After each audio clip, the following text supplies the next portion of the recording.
नमस्कार, स्वागत आपका के हरियाणा पे। मैं हूं आपके साथ रमेश जाखड़ और इस वक्त मैं आपको तस्वीरें दिखाऊंगा किसान आंदोलन की। किसान जिस प्रकार से रोड जाम किए हुए हैं हरियाणा पंजाब के बॉर्डर पे मैं इस वक्त मौजूद हूं मुसाहिबवाला गांव के पास में, और यहां पे आपको दिखाना चाहूँगा कि कितनी अच्छी संख्या में जो किसान हैं वो यहाँ पे पहुँचे हुए हैं। हालाँकि बॉर्डर से लगते जो गाँव हैं, चाहे वो पंजाब का गाँव झंडा कलां आ जाता है, झंडा खुर्द आ जाता है, इसके अलावा अगर बात करूं तो मुसाहिबवाला, पनियारी, बरोखा, बरवाली, दड़बी और ये लगभग 3 से 4 गांव के किसान जो है वो यहाँ पे इकट्ठा हुए हैं। हरियाणा पंजाब के बॉर्डर की अगर बात करूं तो सामने मैं आपको तस्वीरें दिखाना चाहूँगा। हरियाणा पंजाब की बॉर्डर जो है वो सामने वहाँ एक बोर्ड लगा हुआ आपको दिखाई देगा। यहाँ से महज 200 मीटर की दूरी पर हरियाणा पंजाब का बॉर्डर है और उस बॉर्डर एरिया में हरियाणा इलाके में सिरसा जिला में जो ये किसान है वो लगातार यहाँ पे प्रदर्शन कर रहे हैं। यहाँ पे अगर मैं आपको एक खास बात बताना चाहूँ तो युवा किसानों की अच्छी खासी भागीदारी हमें यहाँ पे देखने को मिली है। इससे पहले मैंने आपको तस्वीरें दिखाई थी कि बड़ागुड़ा और रोडी क्षेत्र के किसान जो किस प्रकार से ट्रैक्टर ट्राली में या अपने प्राइवेट व्हीकलों में सवार होकर के साहूवाला प्रथम गाँव के अंदर लगने वाले रोड जाम में हिस्सा लेने के लिए पहुँच रहे थे। उसके बाद मैंने आपको साहूवाला गांव में लगे धरने की तस्वीरें दिखाई कि किस प्रकार से वहां पे किसान जो है, किसानों का उत्साह, हौसला जो किस प्रकार से बढ़ता हुआ हमें दिखाई दे रहा था। उसके बाद की तस्वीरें मैं आपको दिखा रहा हूं हरियाणा पंजाब के बॉर्डर की तस्वीरें। और यहाँ पे अगर बात करूं तो किसान नेता प्रहलाद सिंह बारूखेड़ा वो यहाँ पे इस धरने की अध्यक्षता कर रहे हैं, इस धरने की अगुवाई कर रहे हैं। चलिए प्रहलाद सिंह बारूखेड़ा से भी बातचीत करेंगे और उसके बाद तमाम किसान जो वो क्या कुछ कहते हैं उनसे भी बातचीत करेंगे। प्रहलाद जी, अलग अलग जगह पे किसानों का धरना जो है वो चल रहा है, किस तरह का उत्साह, किस तरह का रोड जाम सफल रहेगा? रोड जाम बिल्कुल सफल है। आज भारत बंद है और देश के सभी किसान संगठनों के ने ये फैसला लिया था 5 नवंबर को भारत में चक्का जाम, और आज जो चक्का जाम है वो पूर्ण रूप से सफल है। और सब जगह जो रोड है, नेशनल हाईवे, सब जगह के ऊपर किसान आज लाखों की संख्या में पूरे देश के अंदर सड़कों के ऊपर है।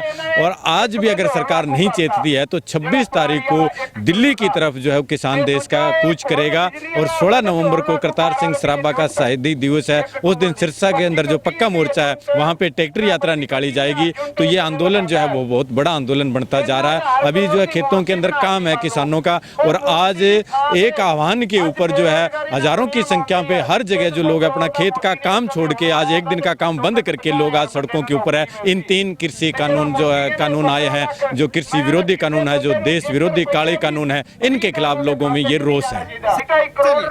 शुक्रिया सर बातचीत के लिए। तो चलिए यहाँ पे और एक मैं सबसे अजीब तस्वीर में आपको दिखाना चाहूंगा। ये छोटा सा बच्चा आप देख सकते हैं सबसे ज्यादा आकर्षण का केंद्र है।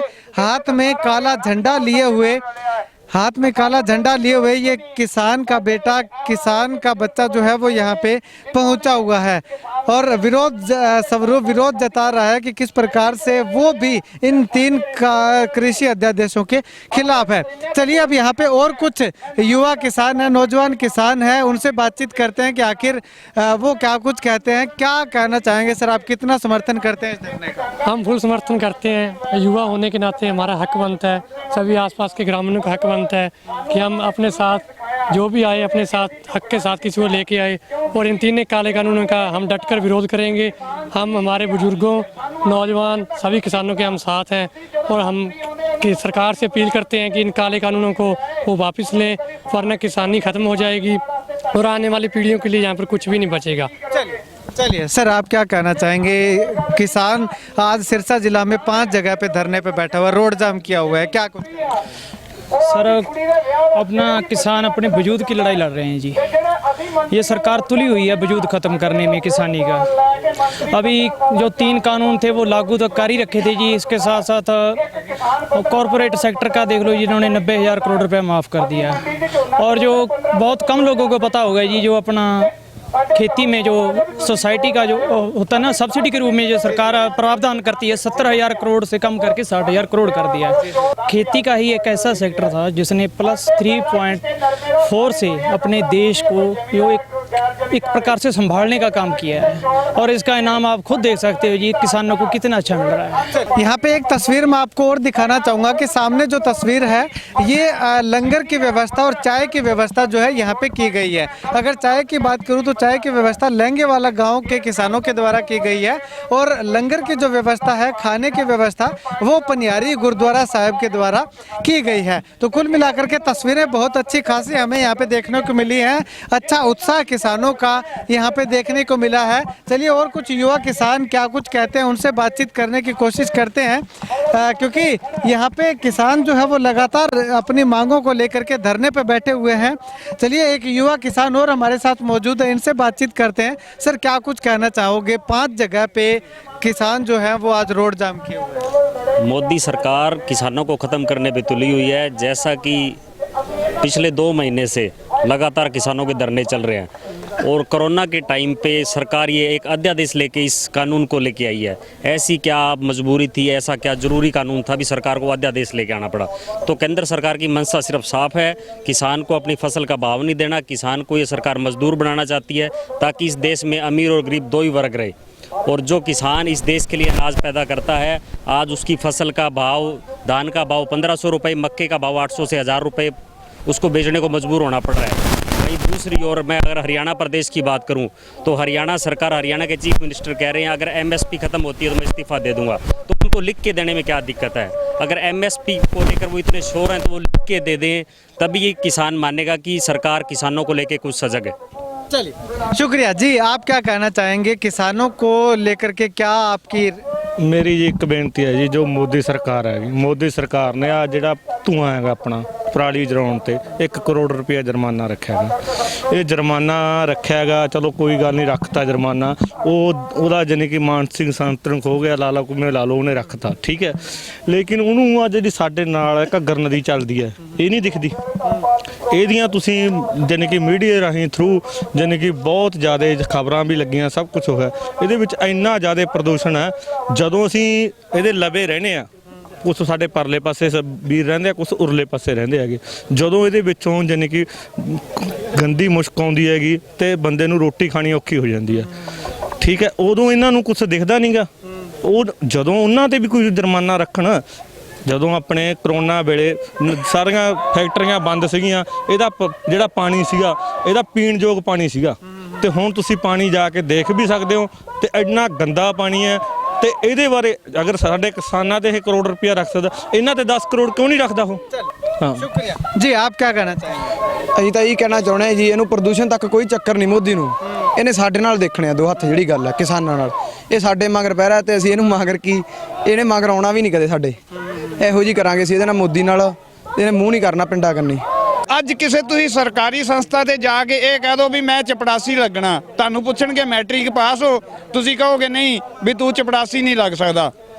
ਜੇ ਕੱਪ ਪਲੇਟ ਮਾਂਜਣ ਵਾਲੇ ਬੰਦੇ ਨੂੰ ਦੇਸ਼ ਦਾ ਪ੍ਰਧਾਨ ਮੰਤਰੀ ਬਣਾ ਦਿਓ, ਜਿਹੜਾ ਸਿੱਖਿਆ ਮੰਤਰੀ ਮੌਕੇ ਦਾ ਉਹਨੂੰ ਜਾ ਕੇ ਪੁੱਛ ਲਓ ਵੀ 5ਵੀਂ ਕਲਾਸ 'ਚ ਕਿਤਾਬਾਂ ਕਿਹੜੀ ਹੁੰਦੀਆਂ, ਜਾਂ ਕਹਿ ਗਿਆ ਲਿਖ ਕੇ ਦਿਖਾ, ਜੇ ਦਿਖਾ ਦੇ ਆਪਣੀ ਗਰੰਟੀ ਹੈ।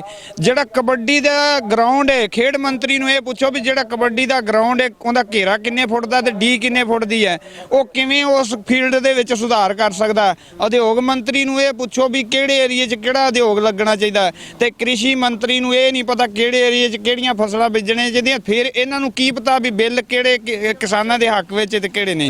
शुक्रिया बातचीत के लिए। तो यहाँ पे आपको बता दूं कि तमाम किसानों ने मोदी सरकार के खिलाफ जो है अपने पक्ष रखा है। किसानों का साफ तौर पे यही कहना है कि पराली से उठने वाला धुआं मोदी सरकार को दिखाई देता है, लेकिन घग्गर नदी के साथ साथ तमाम कितनी नदियाँ हैं ऐसी जिसमें जल प्रदूषण किया जा रहा है, उन पे किसी तरह का कोई जुर्माने का प्रावधान नहीं किया गया। अब ऐसे में अगर बात करूँ तो किसानों ने आज सिरसा जिले में 5 जगह पे रोड जाम, चक्का जाम किया हुआ है, और 5 जगह की तस्वीरें जो अगर मैं आपको बताना चाहूँ तो अच्छा खासा रोड जाम सफल जो है वो हमें दिखाई दिया है। मैंने 2 जगह की तस्वीरें आपको दिखाई, एक तो हरियाणा पंजाब के बॉर्डर से लगते इलाके मुसाहिब वाला गांव के पास, और दूसरा अगर मैं बात करूं तो साहू वाला गांव में अच्छी खासी संख्या में किसानों की जो भागीदारी है वो हमें देखने को मिली है।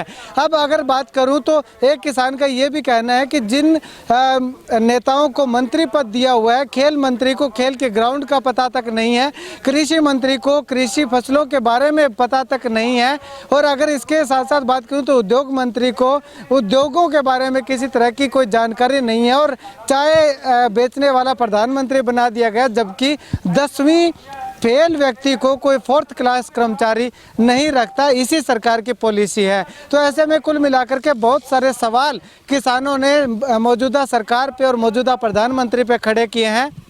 खैर, 3 अध्यादेशों के खिलाफ किसानों की ये लड़ाई जो है वो लगातार जारी रहेगी और 26 नवंबर को तमाम देश के जो किसान हैं या प्रदेश भर के किसान हैं वो दिल्ली की ओर कूच करने वाले हैं। उसके बाद क्या कुछ आगे की कार्रवाई होती है, क्या सरकार किसानों की ओर थोड़ा बहुत ध्यान देती है या फिर इसी प्रकार से किसान जो है अपने धरने प्रदर्शन करने को, आंदोलन करने को मजबूर होते रहेंगे, ये आने वाला वक्त बताएगा।